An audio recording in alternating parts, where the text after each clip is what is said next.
Ladies and gentlemen, this is another person that died of flesh eating bacteria during a beach trip in Florida.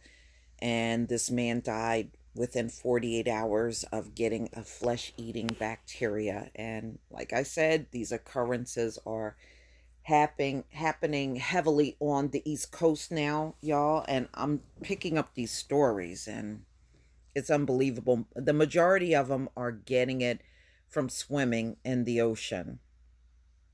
So this came out July 12th, 2019, a New York Post. Wow, look at that. Mm.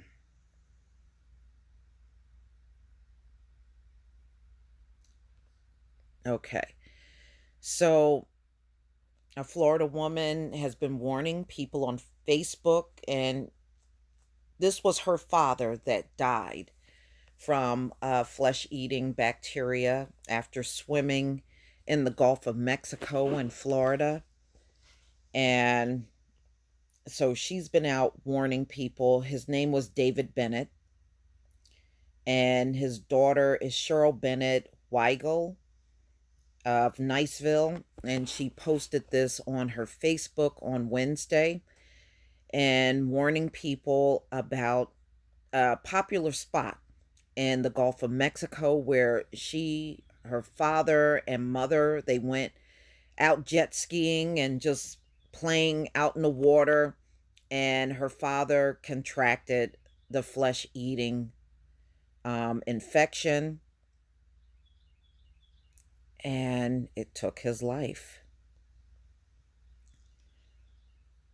So she is talking about their day out, which seems to be like normal things you see families that go on vacation do. So she said, we were out in the bay on a boat near Crab Island, went to the beach in Destin twice, splashed around Turkey Creek, swam in Boggy Bayou in our pool, and then on Friday we spent a day at Rocky Bayou. She said we left around 4 p.m. Dad stayed up late Friday night and watched a movie. He was happy and talkative, seemed to feel fine as he did all week. On Saturday morning, Bennett woke up with a fever, chills, and some cramping. My parents had planned to head back to Memphis that morning anyway. My mom wanted him to be near his doctors to have him checked out, Weigel said, noting her dad had cancer, therefore his immune system was compromised.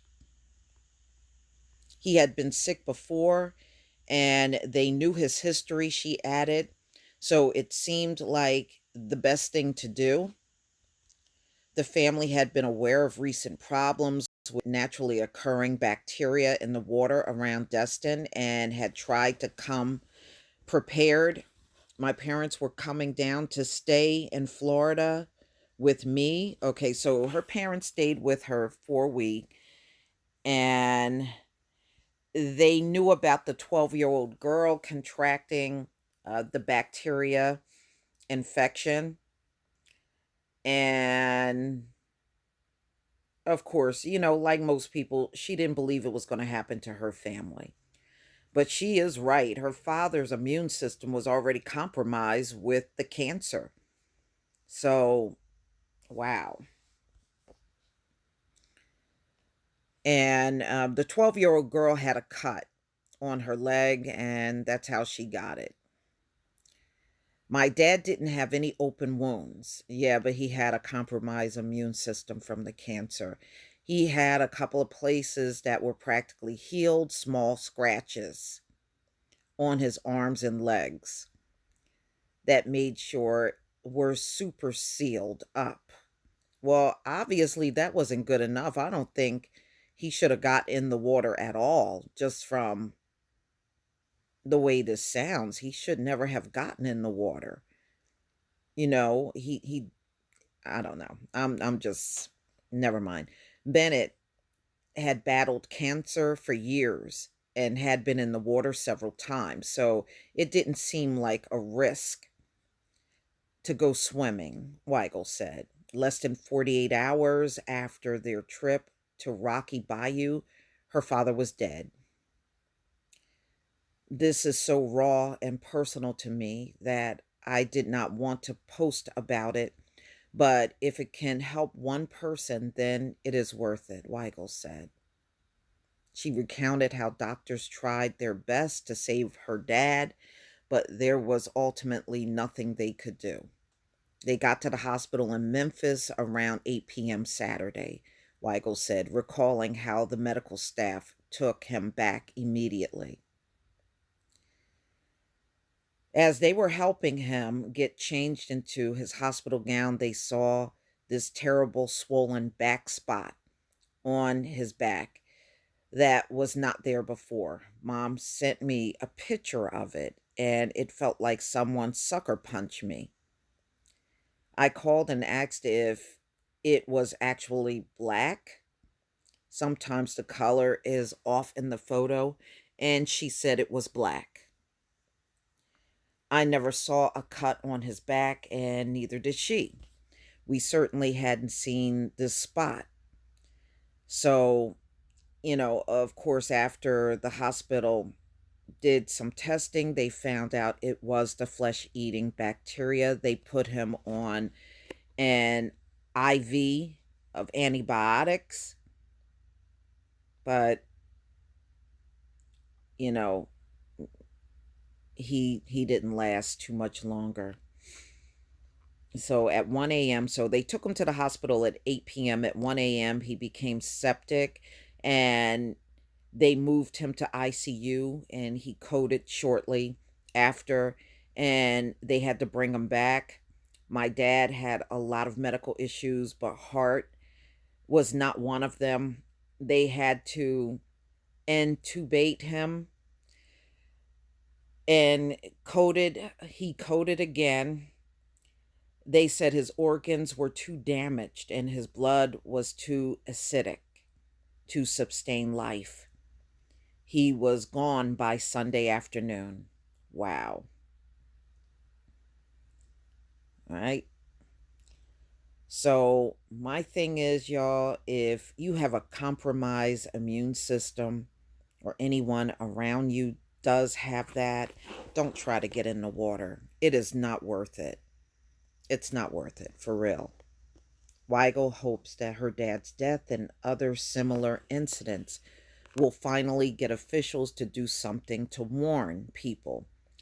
A 77-year-old woman was infected just last month and also died after swimming in Florida waters. I would never have taken my dad in the water if there was a bacteria advisory, Weigel said. But it would have been because I didn't want him to get a stomach virus, not because I thought it would kill him.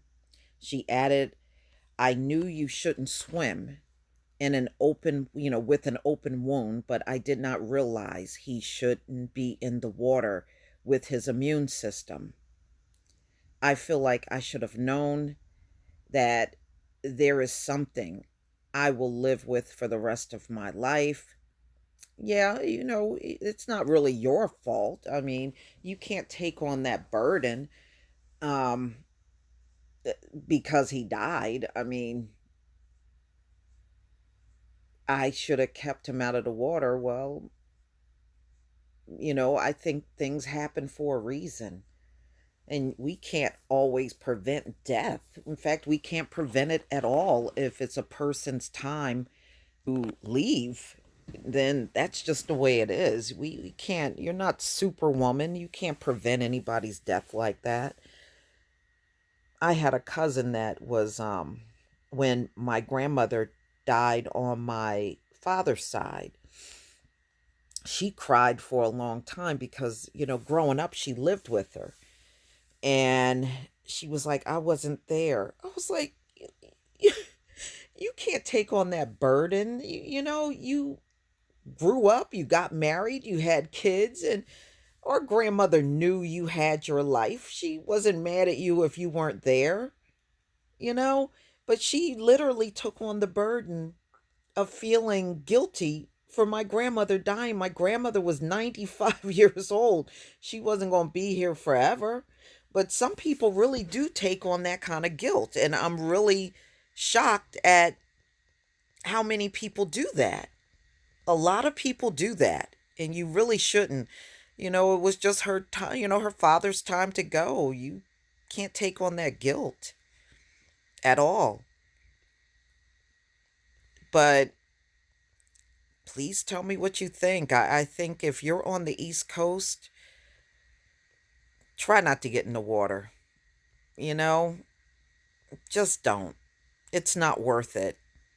I mean, the ocean is beautiful and all, but if it's going to run you the risk of getting any type of flesh eating bacteria, it's not worth it. There are so many other activities you can do down on the beach besides get in the water. I know here where I am, we have Ocean City, Atlantic City, Wildwood, and just me just being on the boardwalk. I just enjoy that, and you can smell the ocean and everything.